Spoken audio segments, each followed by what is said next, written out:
Hi, Dime Divas and Dime Daddies. This is Rachel, the Dime Diva, and I'm back for episode 7 of Dime Life. Today's episode is entitled Confessions of a Pick Me. And today it's time for me to take my rightful place as the Pick Me Whisperer.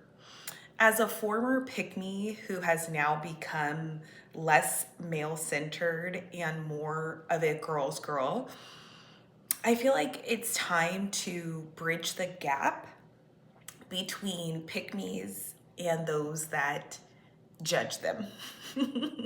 So today, my goal is to share my story of how I became a pick me, what being a pick me got me, and how I deconstructed my pick meism, but also to share some examples from social media and the popular culture to explain why being a pick me does not work well for women.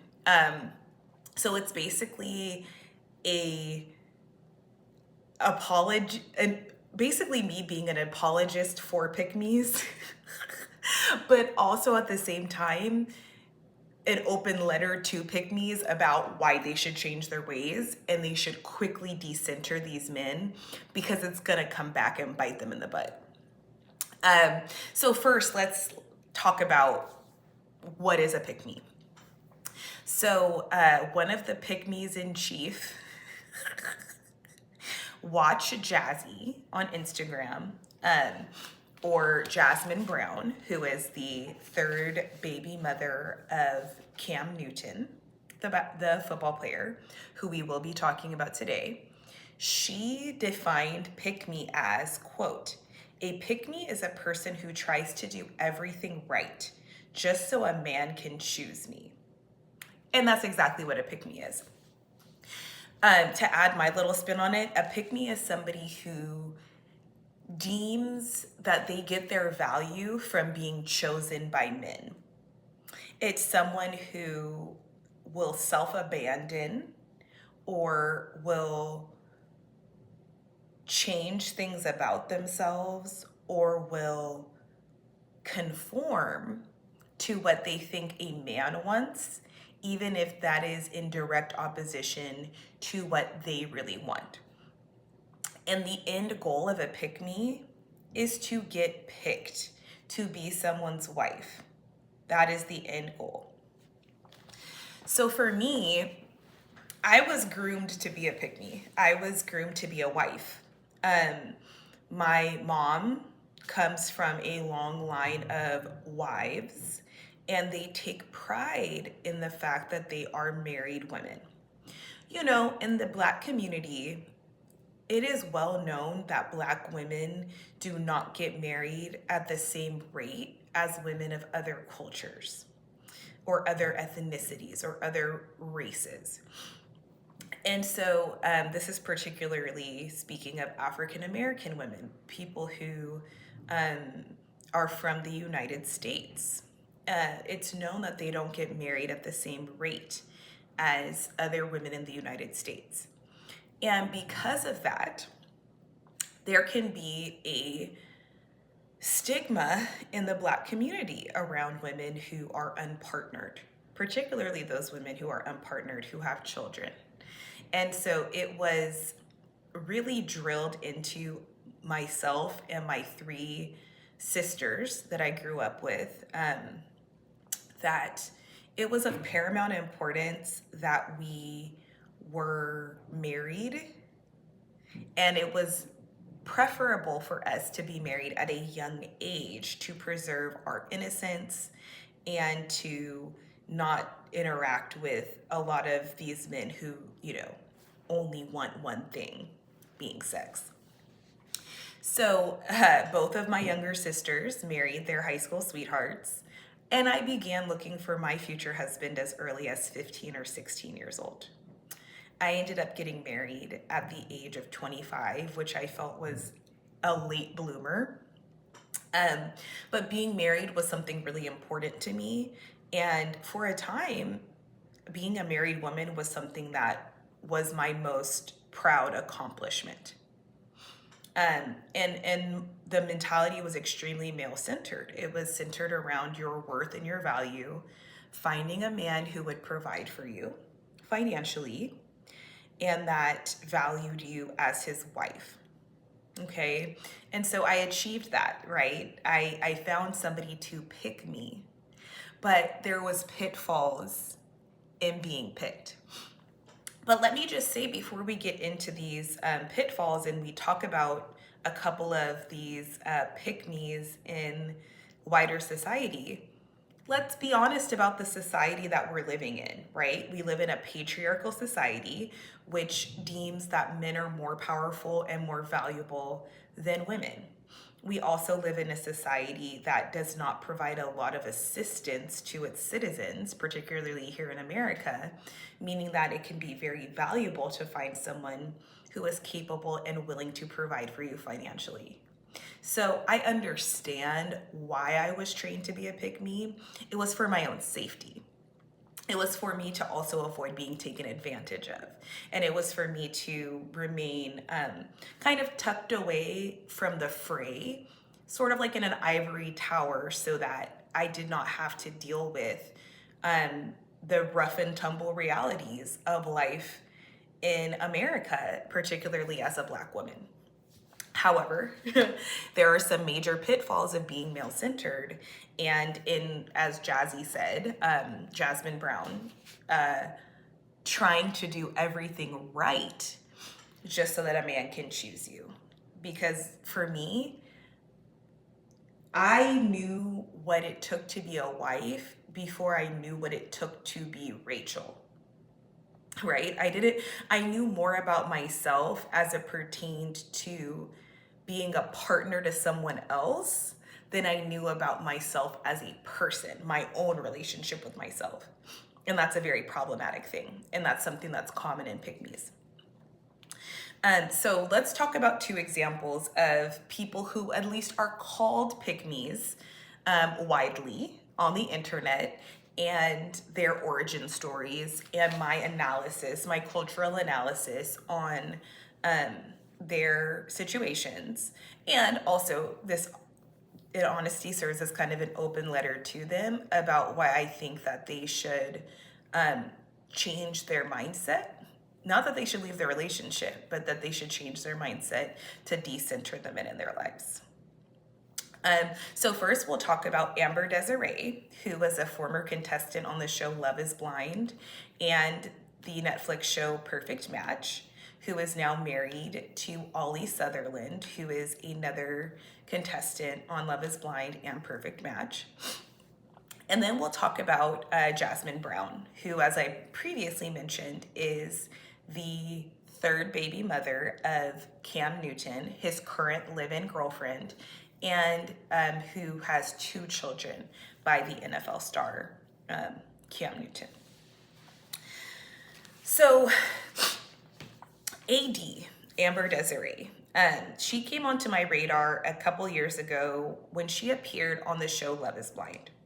So for me, even appearing on the show Love is Blind, appearing on any dating show, I'm gonna be honest, sets off pick-me radar for me as a pick-me whisperer, because it's showing me that you deem it so important for you to get married that you would be willing to risk public humiliation to get a chance. Like, it kind of gives off pick-me vibes for any woman that goes on these shows. No judgment. Again, like I said, I was a pick-me. So clearly I don't think I'm a bad person, and I wasn't a bad person when I was a pick-me. I just now think that I was misguided in that.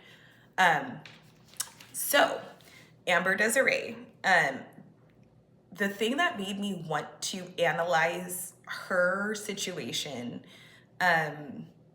was truly a interview that she did with the former Catfished host, Cammie Crawford. So Cammie has a podcast that's called Relationship, and it's on YouTube, and it's also on all podcast platforms to my understanding. And so Amber Desiree came on there after dating Clay, who was her partner on Love is Blind, and she came back after her engagement to and pregnancy with Ollie. Okay. So on Love is Blind, let's go back a little bit in history. On Love is Blind, Amber Desiree was engaged to and left at the altar by Clay. Clay is an extreme F-boy, okay? An F-boy is typically somebody that, it stands for the cuss word that starts with an F that I'm not gonna say because this is YouTube. But it's somebody who is literally for a good time. You know, they may be good at adult activities. They may want to take you out, wine you and dine you. He's not husband material. And anybody who watched the show was made aware of that. One thing from my perspective as a former pick-me is that at least my parents told me how to choose actual marriageable men. Like my ex-husband, you know, we met and got married within like 9 months. He was focused on getting married. And mind you, he's a great dad to this day. He's one of my best friends. But they at least told me and showed me how to identify a marriage-minded man. Clay, even despite being on the show Love is Blind, he was not a marriage-minded man. He clearly was showing every red flag possible, including multiple times talking about how his dad had cheated on his mom blatantly and disrespectfully, and how he was afraid he was going to do the same. So my thing is like, how did you even end up at the altar with this man to get rejected at the altar? Okay.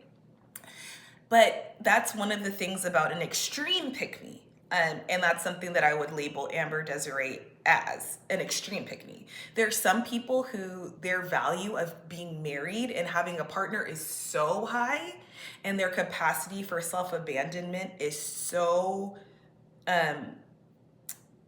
extreme that they will literally put themselves in situations that are nonsensical just for the possibility of being married. So even if the odds are 1 in a million, they're gonna go for it. That's an extreme pick-me. And we'll talk a little bit more about Amber Desiree's background so that we'll understand maybe why she's like this. But in an extreme pick-me situation, these women will put up with behavior that is unacceptable and that is actually disrespectful in order to, quote unquote, have a man or not be single or be married.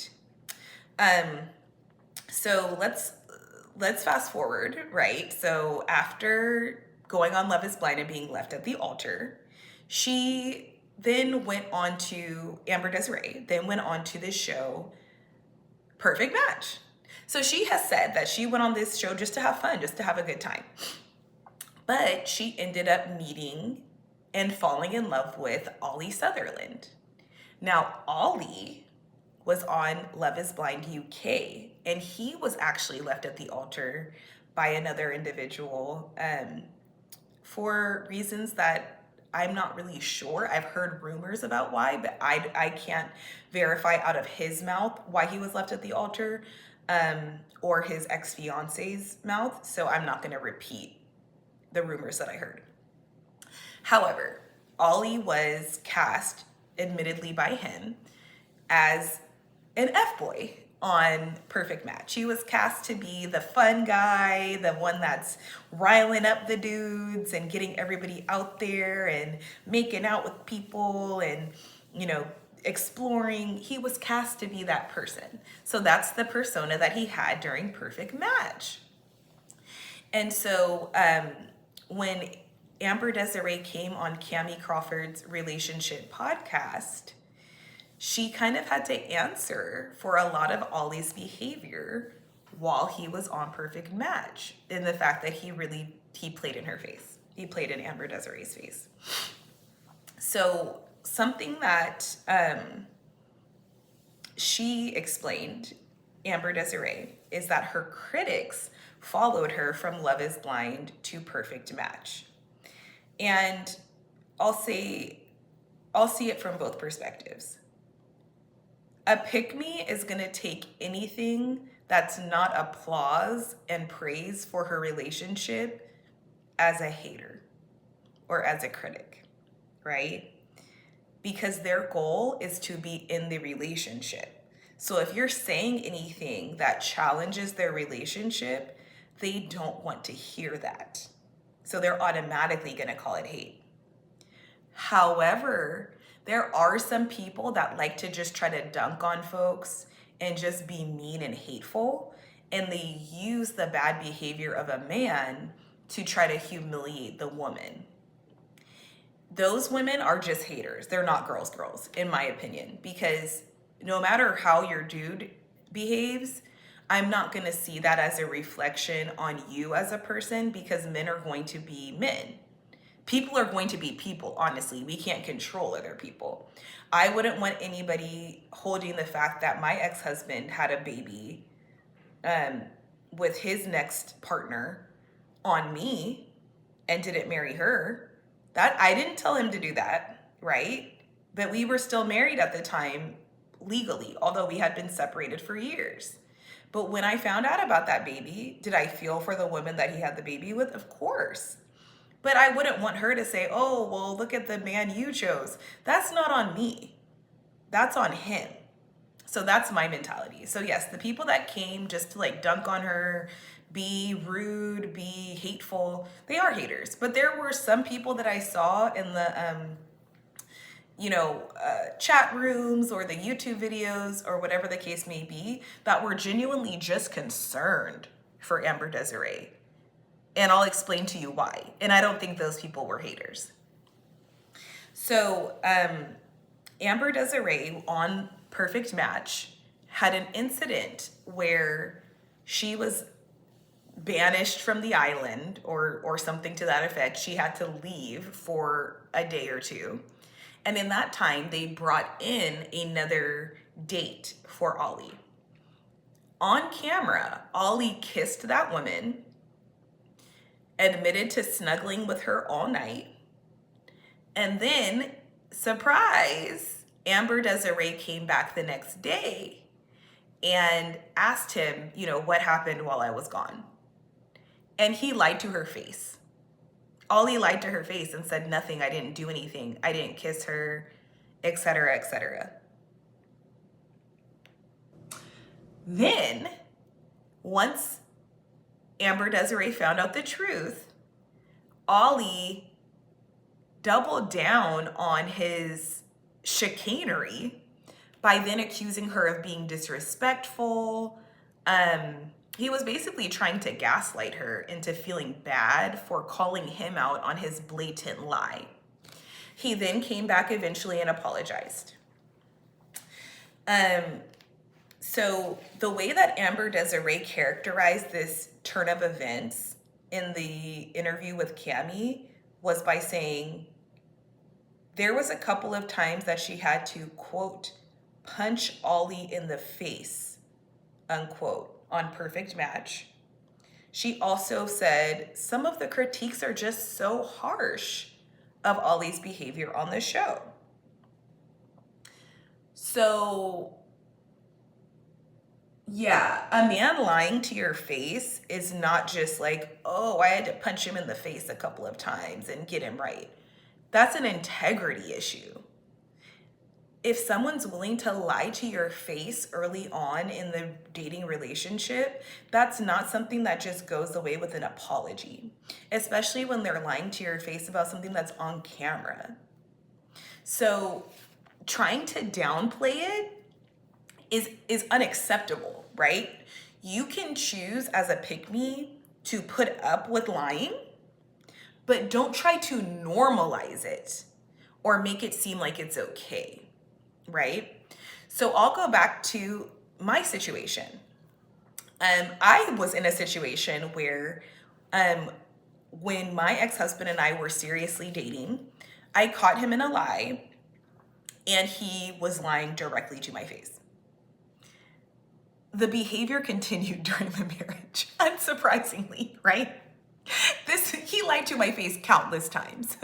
And he is a friend of mine. I love him down to this day. But that man, I know to this day, I don't trust anything that he says because he's lied to my face countless times. So what makes us think that Ollie isn't going to continue lying to her face? He showed that that's within his character, and that when he doesn't want to hurt her or he doesn't want a negative reaction, he's going to lie. So again, it's every woman's choice whether or not she wants to deal with that behavior. But the issue with pick-me's, and the thing that makes people get irritated with them and call them birds, bird brains, call them stupid, call them idiots, is that they try to justify and normalize the bad behavior of their men. But as a pick-me whisperer, let me explain why. They try to normalize the behavior because the ultimate goal of a pick-me is to show the world how good their relationship is and why it's enviable to be in the relationship. Because if you're admitting that your relationship is bad, how are you getting any social capital or any type of value just from being in a relationship? The value that comes from being in the relationship is that people think, oh, your relationship is good. Being in a relationship like yours is better than being single. Having a person is better than not having a person. If you're admitting that you're with somebody who's not trustworthy, who's a liar, and who doesn't have integrity, then people are going to pity you instead of envying you. And the goal is to boost up your self-esteem and to boost up your social capital. And in the case of influencers like Ollie and AD, to boost up your revenue by appearing like this perfect couple. So that's why they try to convince us that the behavior is okay, because they don't want to admit to themselves or others that the behavior is actually problematic, or else it would not be enviable to be in their relationship. So when I first was lied to and found out that I think we were just dating at the time. I don't think we were engaged yet. We got engaged shortly after. When I found out that my boyfriend was lying to my face, I pushed forward because I was convincing myself this guy is a perfect candidate as a husband. So I don't want to give up this opportunity to have the ring, to have the wedding, to have the perfect life, just because of this little misunderstanding. It's not that big of a deal. But lo and behold, it was a very big deal. So another pick-me trait that I picked up from AD, in addition to normalizing abnormal and unacceptable behavior, Amber Desiree, she also goes by AD, is that she shows chasing behavior. Okay, so this is something that's very common in pick-me's, chasing men down to want to get into a marriage with you. Now, this is something that I did not engage in with my ex-husband or my prior boyfriends, but it was simply because I was taught to never do that. I had my dad in the home. Amber Desiree did not, out of her own mouth. I was taught by my dad, never chase a man, because that's how you end up with a man that's going to try to use you. And one thing, despite the fact that he lied to me countless times, one thing that my ex-husband never did is try to use me. He provided for me, he supported me, and he wanted to give. So I do appreciate him for that. Ollie strikes me as a user. Okay? He seems like he's a nice guy, but he seems like he's a user. And that's demonstrated by that avoidant behavior that led Amber Desiree to have to chase him. So in her interview with Cammie Crawford on Relationship, Amber Desiree stated that after Perfect Match ended, She went on a vacation with Ollie where they spent 3 nights in one city in Mexico where they had filmed. And then they went to another city for 3 nights. One of the red flags for me is that he had her pay for one of the hotel stays, which I'm like, if a man is really courting you, he should be paying for the vacation. I'm sorry. Like I'm old school when it comes to that kind of stuff because as a woman, I know the value that I bring. So like, if you want me to go somewhere with you, you gotta be paying for it. Sorry, I'm not paying for myself to be on a vacation. But regardless, she said on this vacation, quote unquote, I was sick for this man, but we needed him to get his head right.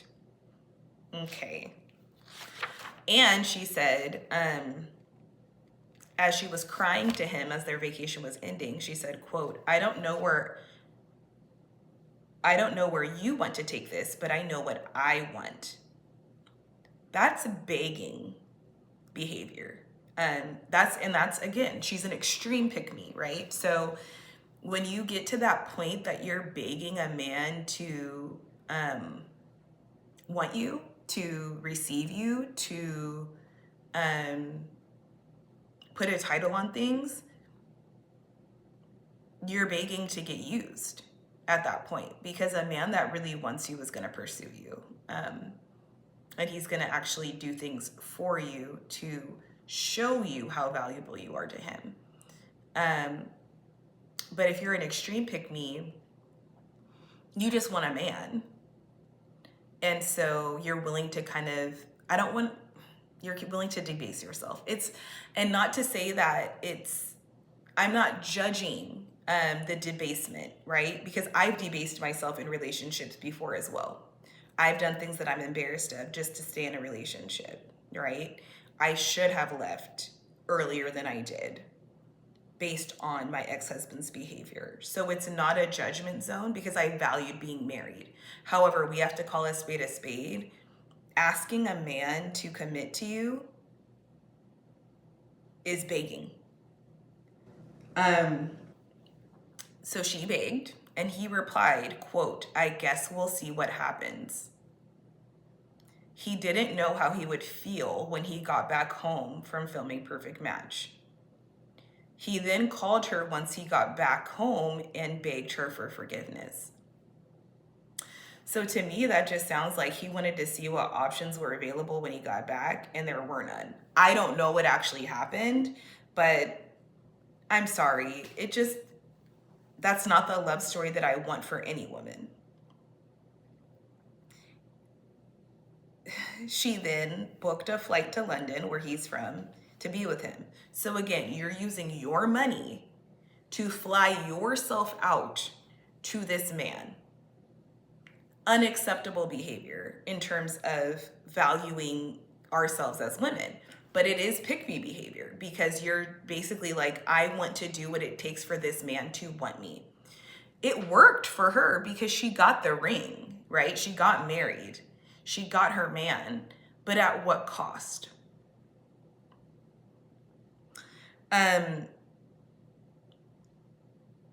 So something that a pick-me also does often is having a boys will be boys mentality. So I'm going to tell on my parents a little bit. I'm sorry, guys, but it has to be done. When my ex-husband's first blatant lie was revealed to me, I was living with my parents. I lived at home until I got married. And I actually told him, like, I'm going to need some time just to think and pray. And my body was my nervous system was on fire. It's like my body was telling me, danger, danger, danger, get away. However, I went to my parents for counsel and I said, hey, this is the lie that was told. This is what happened. And he confessed it to me. He confessed the lie. And he had not cheated. This was something about his past that he had not shared with me that I never would have found out about if he hadn't told me. So my mom's reaction was, well, I think it shows his integrity that he made a point to bring this up to you and tell you. Let me just tell you guys what it is so you're not wondering. He had been married before. The marriage had lasted for like 2 months or something like that.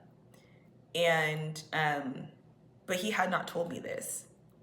And I had asked him when we were first dating, about his past and his relationship history and stuff like that.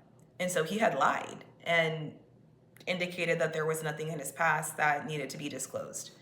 And he came back around and confessed that, in fact, he had been married before. It lasted for, a couple months. And the divorce was finalized. However, like I said, the lie was just about the integrity issue. It was about the ability to sit in the face of somebody and just tell them something that wasn't true.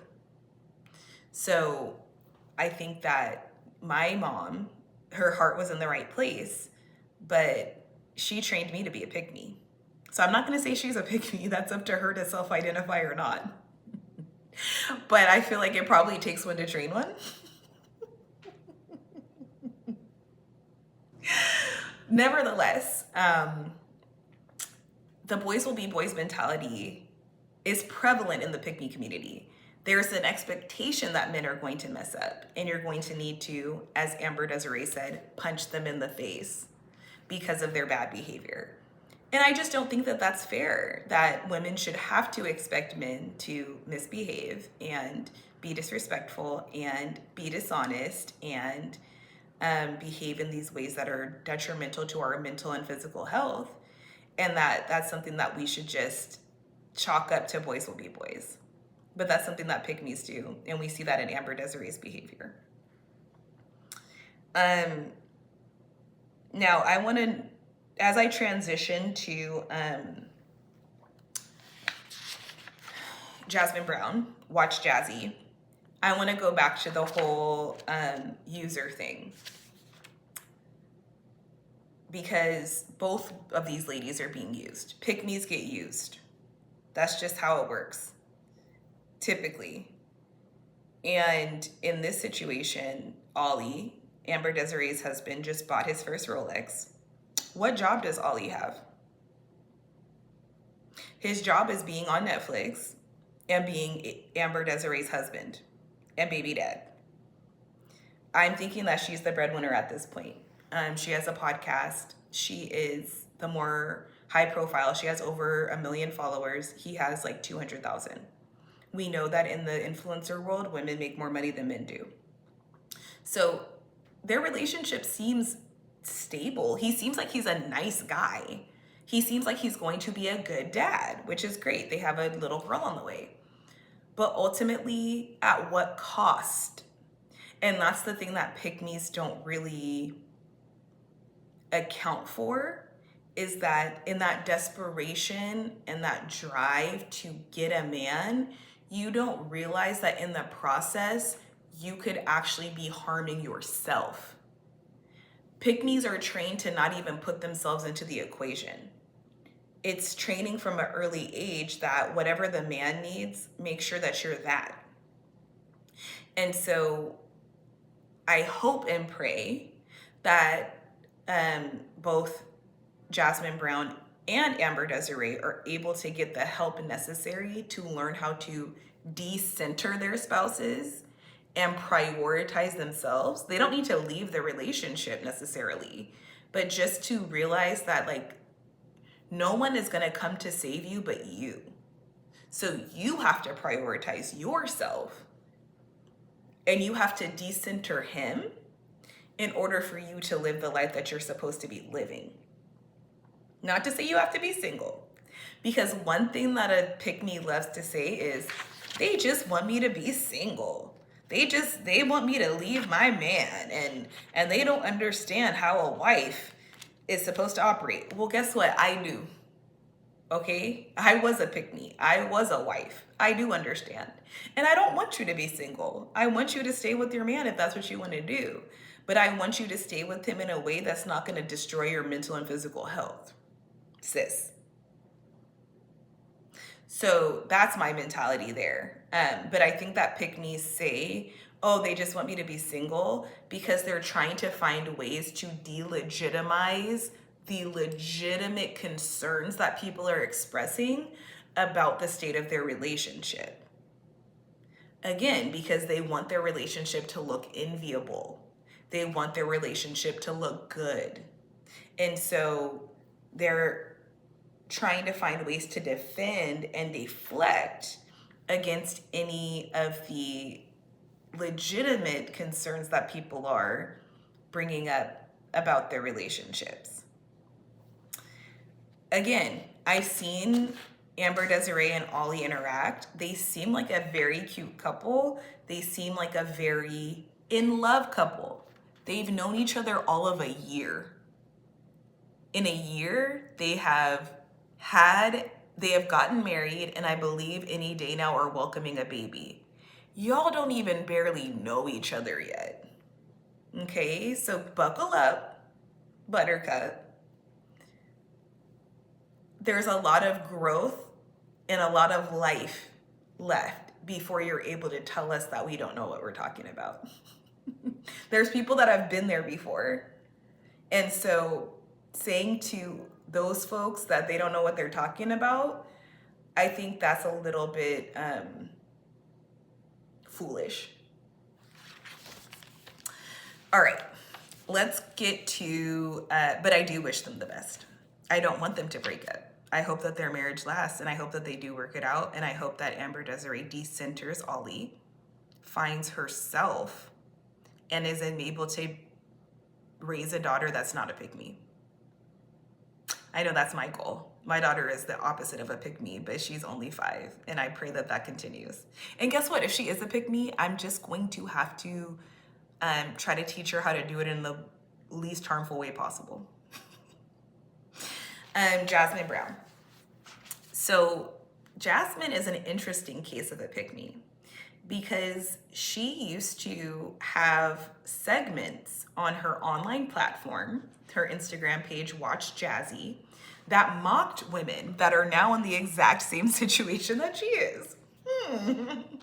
I think that's karma. I think that's what we would call karma. So she used to preach against being a pick-me, but now she is one. She admitted that truly she just got tired of being single.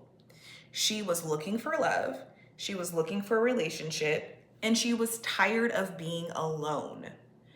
She said this on her podcast interview with Kadeen. Kadeen is part of the couple Duvall and Kadeen. They're both actors, and I suppose she has a podcast. This is the only episode I've seen. But she just explained she didn't want to be alone. And I think that's a big part of what leads to pick-meism. People that don't feel comfortable with themselves, don't feel comfortable in their own skin, and they know that if I get with this man, it will give me an identity. If I have these kids, it will give me an identity. I don't know if this is true for Jasmine. She did say out of her own mouth that she was really tired of being alone and by herself. And for me, that was a huge part of being a pick-me. Excuse me. Like I mentioned earlier, I began looking for my life partner at about 15 or 16 years old. You could ask both of my high school boyfriends. I was very committed that, like, if you don't see yourself being my husband, let's break up right now. I was that serious about it at 15 and 16 years old. And, I never got to know me. I wasn't comfortable with me. And by the time that I got married, I was like, gosh, when is this man coming? I was 25, so I can't imagine being in my 30s and still not having that partnership, still not really knowing who I am, where I fit into this world, and having to go on that journey. So again, I sympathize with how Jazzy ended up in her situation. Now, Jazzy also used the phrase during this podcast interview with Kadeen, quote, "Y'all want me to be single so bad." No, we don't. We Most people don't care if someone else is single. Okay? There are maybe some jealous people who want another woman to be single, but I think what most people don't like is when women refuse to admit that they're settling or admit that they're putting up with unacceptable behavior. At that point, that's when people get irritated. So think about like a Kirk and Rashida from Love and Hip Hop, if y'all have seen that show. They're a perfect example of this. People do not like Kirk and Rashida because they try to pretend to be this perfect couple who is doing great, when in fact, Kirk is consistently disrespecting Rashida and playing in her face. And yes, people do use opportunities to dunk on Rashida and make her feel foolish and be hateful. But there are also people like me who are genuinely just like, that's what you want? Okay. But be honest about that's what you want.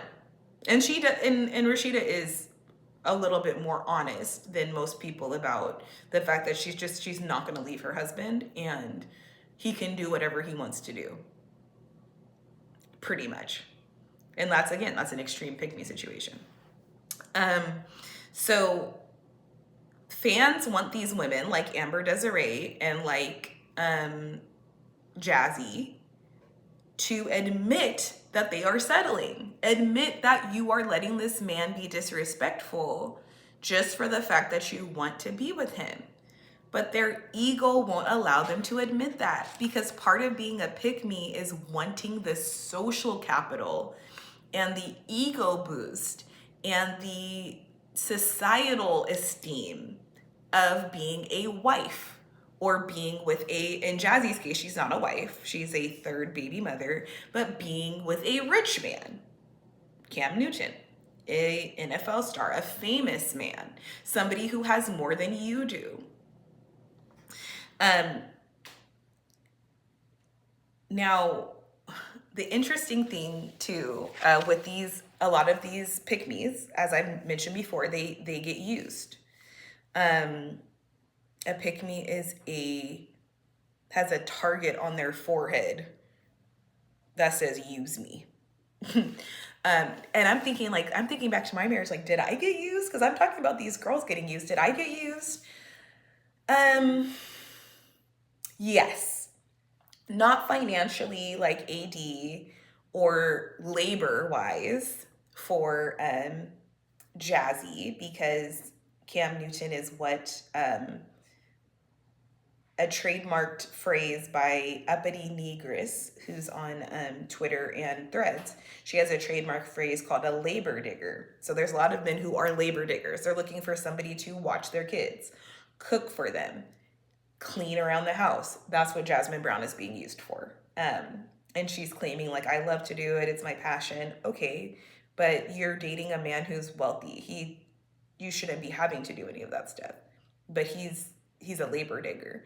But I was used emotionally. So I'm a very empathetic person. I'm a great listener. A lot of people have told me that I should be a therapist. I'm an empath. I'm just a nice person in general. It's something that's always been true about me. And I was even bullied in school and I never fought back because I was just like, I'm nice. I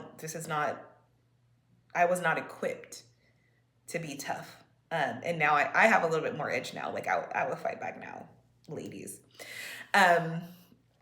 But saying all that to say, I was basically my ex-husband's unpaid therapist for 6 years. You know, I would be there for him thick and thin through everything that he went through in life. And I was a shoulder to lean on and his best friend and confidant and biggest cheerleader and supporter. And I did not get that same support back. I don't think because he didn't want to, he just didn't have it to give. So yes, I will say that I did get used too, just like these ladies. But again, in this case, Cam did not marry Jasmine and will not marry Jasmine, in my opinion, because he does not have any financial incentive to do so. Ollie had a financial incentive to marry AD. They monetized their wedding, and he wasn't already wealthy before they got together. Cam is already wealthy, so he only has something to lose by marrying Jasmine Brown or Jazzy, which is why he's not going to do that. So the mistreatment that Jazzy has endured under Cam Newton is widely reported and well known, from him saying that he's not currently monogamous with her, saying that he forced her to provide him with a list of every man that she has had sex with before they were able to get together as a couple, consistently bragging about the fact that she does all this labor for him, that she has confessed to having painful sex that she does not enjoy because he wanted to be the first to do certain sexual acts with her.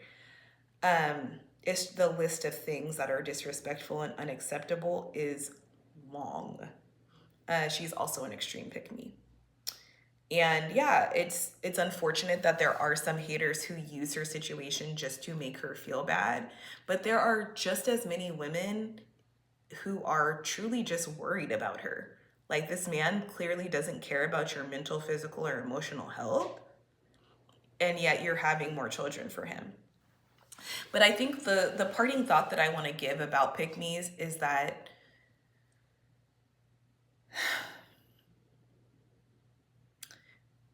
pick-me's know what's happening to them deep down.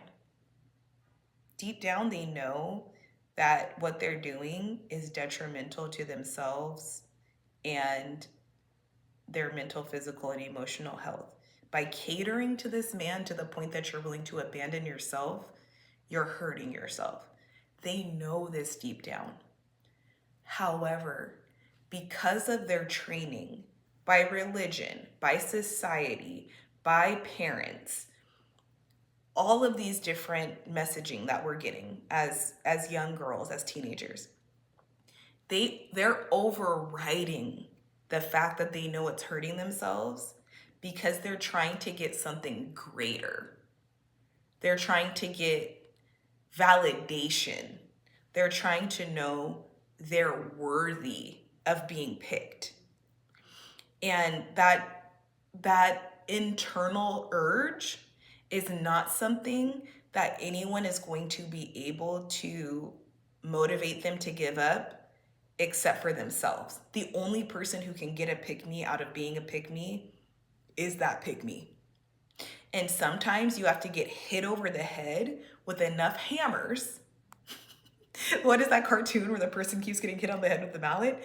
Sometimes you have to get hit on the head with enough hammers to be like, all right, enough. I'm not doing this anymore.